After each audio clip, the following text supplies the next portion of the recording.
Welcome to வீலன் Tamil channel.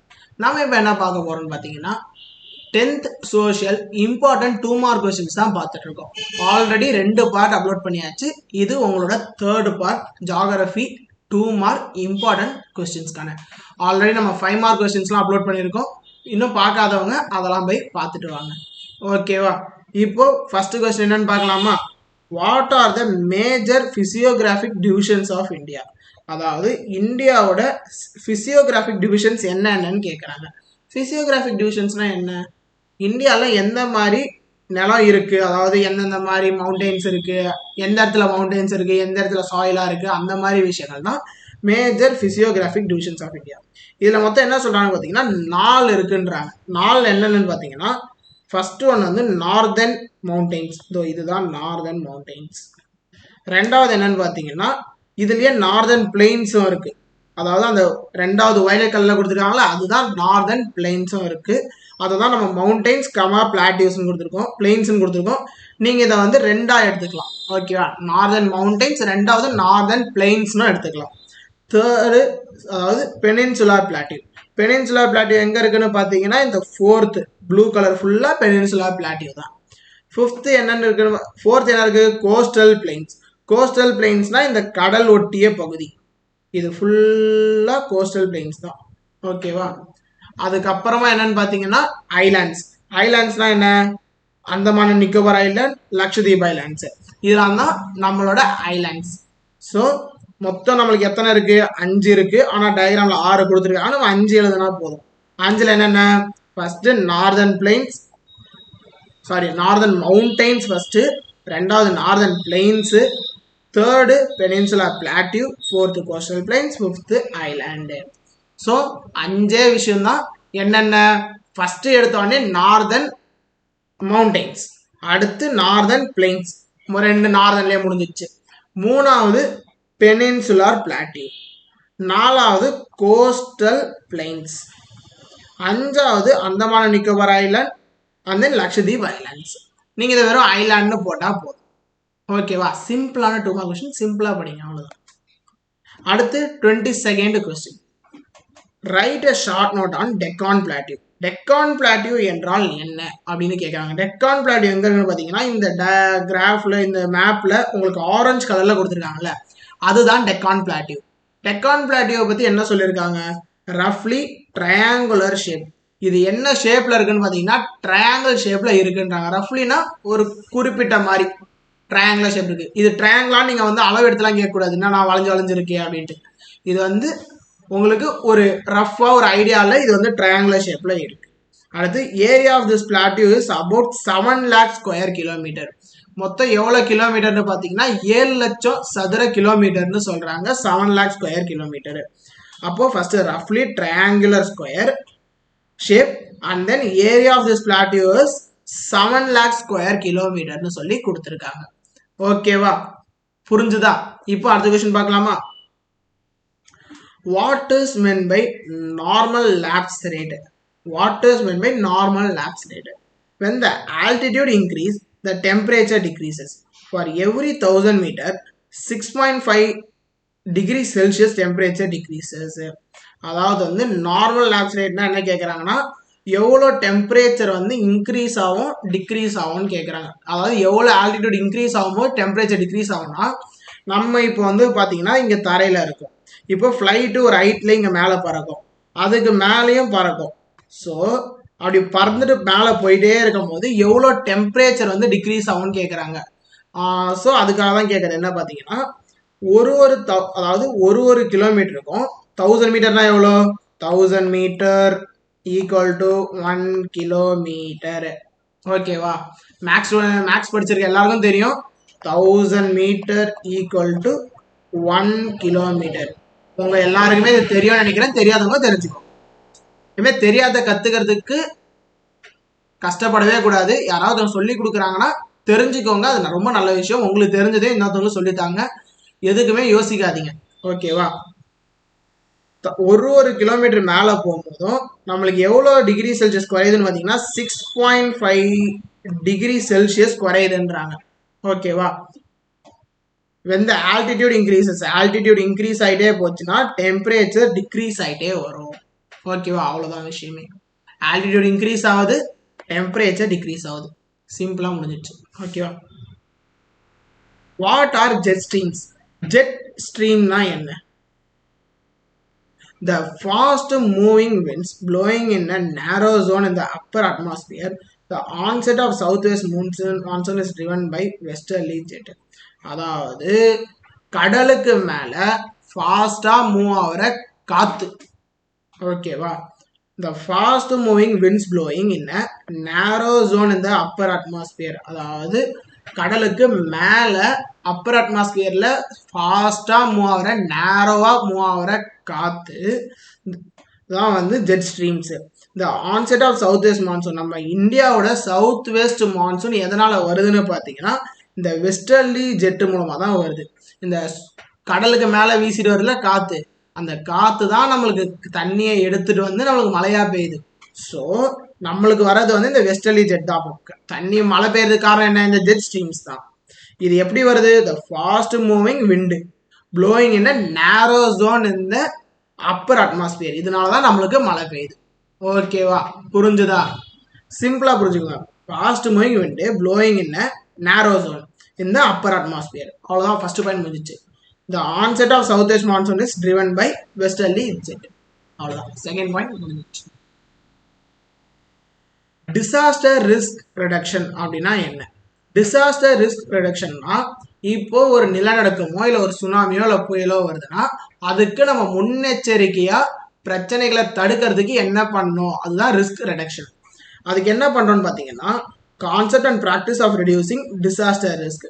அதாவது ஒரு ப்ராக்டிஸ் ஆஃப் ரிஸ்கை குறைக்கிறதுக்காக பண்ற விஷயம்தான் வந்து disaster risk reduction. Concept and practice of reducing disaster risk. Analyse and reduce the causal factors of disasters.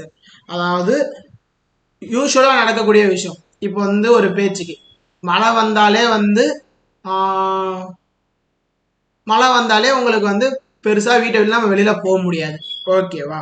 அப்போ என்ன பண்ணணும்? முன்னெச்சரிக்கையாக வீட்டுக்கு தேவையான பொருளை வாங்கி வச்சுக்கணும். பிஸ்கெட்டு, பிரெட்டு, பால், அந்த மாதிரி விஷயங்களை வாங்கி வச்சுப்போம். இது வந்து யூஸ்வலாக நடக்கிற விஷயம். அந்த மாதிரி விஷயங்களை பண்ணி வைக்கிறது தான் டிசாஸ்டர் ரிஸ்க் ரிடக்ஷன்.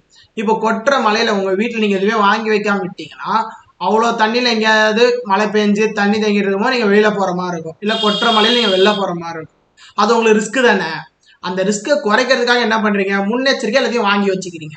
ஸோ இதுதான் டிசாஸ்டர் ரிஸ்க் ரிடக்ஷன். ஓகேவா. இப்போ நீங்க உங்க எக்ஸாம் ரிஸ்க்கை குறைக்கிறதுக்கு என்ன பண்ண போறீங்கன்னு பார்த்தீங்கன்னா நம்ம சேனலை சப்ஸ்கிரைப் பண்ணி வச்சுக்க போறீங்க.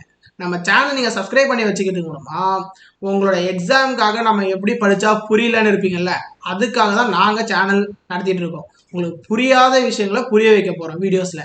ஸோ இதுக்காக நீங்கள் பண்ண வேண்டிய விஷயம் நம்ம சேனலை சப்ஸ்கிரைப் பண்ணிவிட்டு உங்கள் ஃப்ரெண்ட்ஸுக்கும் ஷேர் பண்ணுங்கள். புரியாத கொஸ்டின் மட்டும் இல்லை, உங்களுக்கான எல்லா கொஸ்டினுமே சிம்பிளாக எக்ஸ்பிளைன் பண்ணிட்டு இருக்கோம். வீடியோவை ஃபுல்லாக பாருங்கள். ஓகேவா. Name the different types of coal with their carbon content. அதாவது கார்பன் கண்டென்ட்டை வச்சு டிஃப்ரெண்ட் டைப்ஸ் ஆஃப் கோல் என்னென்ன இருக்குன்னு சொல்றாங்க. மொத்தம் 4 டைப் ஆஃப் கோல் இருக்கு. ஓகேவா. 4 டைப் ஆஃப் கோலோட கார்பன் கண்டென்ட் எவ்வளோ இருக்குன்னு பார்க்க போறோம். அதோட பேர்களையும் பார்க்க போறோம். ஓகேவா. ஃபர்ஸ்ட் என்னன்னு பார்த்தீங்கன்னா ஆந்த்ரசைட். ஆந்த்ரசைட்ல கார்பன் எவ்வளோ இருக்குன்னு பார்த்தீங்கன்னா 80 to 90% இருக்கான். ஸோ ஃபர்ஸ்ட் வந்து ஆந்த்ரசைட், அதில் எவ்வளோ இருக்கு? 80 to 90% கார்பன் இருக்கு. ரெண்டாவது என்னன்னு பார்த்தீங்கன்னா பிட்யூமினஸ். இதில் எவ்வளோ இருக்குன்னு பார்த்தீங்கன்னா 60 to 80% இருக்கு. Third lignite. இதில் எவ்வளோ இருக்கு? 40 to 60% இருக்கு. Fourth peat. இதில் லெஸ் தென் 40% கார்பன் தான் இருக்கு. ஸோ ஃபர்ஸ்ட்லேருந்து என்ன? ஃபர்ஸ்ட் வந்து ஆந்த்ரசைட், ரெண்டாவது பிட்யூமினஸ், தேர்டு வந்து லிக்னைட், ஃபோர்த் வந்து பெஸ்ட். எவ்வளோ இருக்கு? 80 to 90%. ஃபர்ஸ்ட் ஆந்த்ரசைட்ல, பிட்யூமினஸ்ல 60 to 80%, லிக்னைட்ல 40 to 60%, பெஸ்ட்ல லெஸ் தென் 40%. ஓகேவா. அடுத்த கொஸ்டின் பார்க்கலாமா?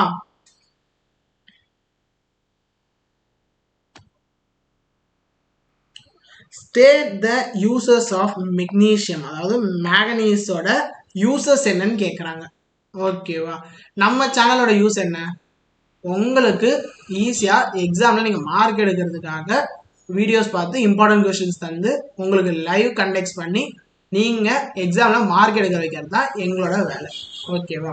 நெக்ஸ்ட் என்ன, நம்மளுக்கு வாட்ஸ்அப் சேனல் இருக்கு. We learn Tamil WhatsApp channel இருக்கு. இதில் நீங்கள் ஜாயின் ஆகிறதுக்கான லிங்க் நம்ம சேனலில் இருக்கு. நீங்கள் போயிட்டு ஜாயின் பண்ணிக்கலாம். ஜாயின் பண்ணிக்கிட்டீங்கன்னா உங்களோட நோட்ஸ் எல்லாமே உங்களுக்கு அதில் கண்டிப்பாக இருக்கு. அது மட்டும் இல்லாமல் இன்ஸ்டாகிராம் சேனலில் Instagram ID we learn Tamil Instagram ID இருக்கு. அதில் போய் நீங்கள் ஃபாலோ பண்ணிக்கிட்டீங்கன்னா உங்களோட இம்பார்ட்டன்ட் கொஸ்டின்ஸ் அப்டேட்ஸ் எல்லாமே உங்களுக்கு அதில் வந்துகிட்டே இருக்கு. ஓகேவா?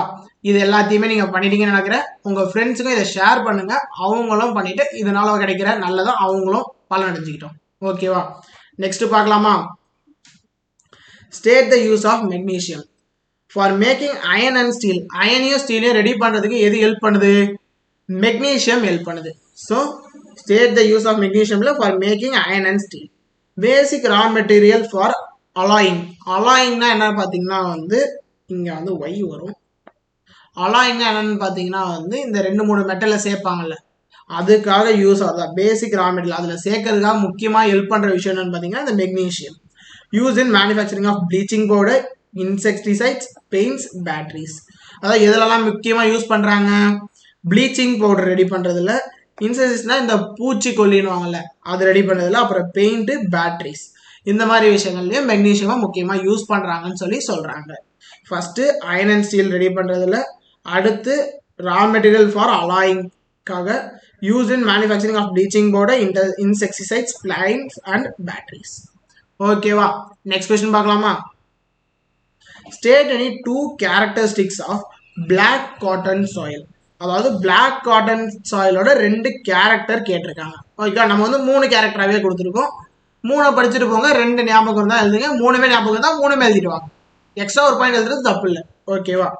It is black in colour. ரொம்ப சிம்பிளான கொஸ்டின். பாயிண்ட், பிளாக் காட்டன் சாயில்னா என்ன, அதோட கேரக்டர் என்ன? Black in colour. First point முடிஞ்சிச்சு, அவ்வளோதான். இப்போ ரெண்டாவது, it is sticky when wet. அதாவது ஈரமாக இருக்கும் போது அது பிசு பிசுன்னு இருக்கும்ன்றாங்க, ஸ்டிக்கியாக இருக்கும்ன்றாங்க. அதுதான் it is sticky when wet. Third பார்த்தீங்கன்னா high degree of moisture retentivity state the tubes of agriculture. அதாவது நீங்கள் கொஞ்சம் தண்ணி ஊற்றி வச்சிருந்தாலும் அந்த தண்ணியை அது வந்து சேவ் பண்ணி வச்சுக்கும். அதாவது ரொம்ப காலத்துக்கு அந்த தண்ணியில் வந்து அந்த ஈரப்பதத்தை அந்த மண்ணை வந்து பிடிச்சி வச்சுக்கோன்றாங்க. ஓகேவா? High degree of moisture retentively state the tubes of agriculture. இது வந்து அக்ரிகல்ச்சர் ரொம்ப ஹெல்ப் பண்ணுன்றாங்க. ஓகேவா? First point simple, it is black in colour. ரெண்டாவது it is sticky when wet. அவ்வளோதான். அடுத்த கொஸ்டின் பார்க்கலாமா? What is MRTS? எம்ஆர்டிஎஸ்னா என்ன? ஃபர்ஸ்ட் எம்ஆர்டிஎஸோட ஃபுல் ஃபார்ம் பார்க்கலாம். Most rapid transport system. Most rapid transport system தான் எம்ஆர்டிஎஸ்ன்னு சொல்லி சொல்றாங்க. அடுத்து it is currently developing a metro system. இவங்க வந்து ஒரு மெட்ரோ சிஸ்டம் கரண்டாக டெவலப் பண்ணிட்டு இருக்காங்க. Chennai as a well established suburban railway network. சென்னையில் பார்த்தீங்கன்னா வெல் எஸ்டாப்ளிஷ்டு ஒரு சூப்பரான சப்அர்பன் ரயில்வே நெட்வொர்க்கை கிரியேட் பண்ணி வச்சுருக்காங்க எம்ஆர்டிஎஸ்.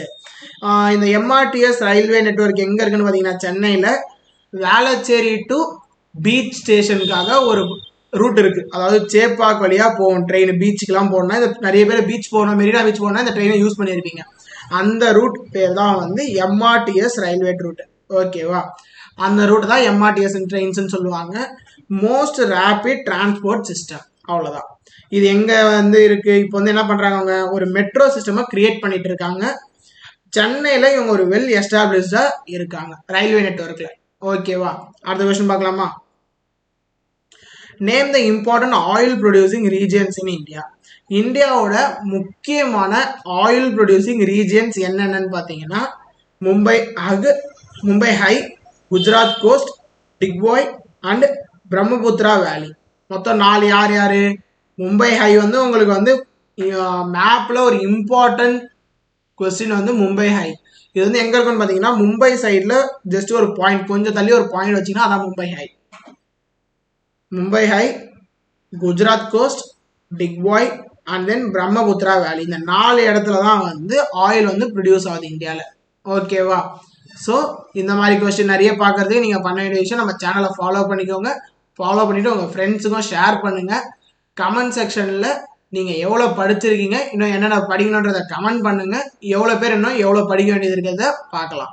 அது மட்டும் இல்லாமல் நெக்ஸ்ட் என்ன வேணுன்றதையும் கமெண்ட் பண்ணுங்க, உங்களுக்கானது வந்துட்டே இருக்கு. ஓகேவா? தேங்க்யூ.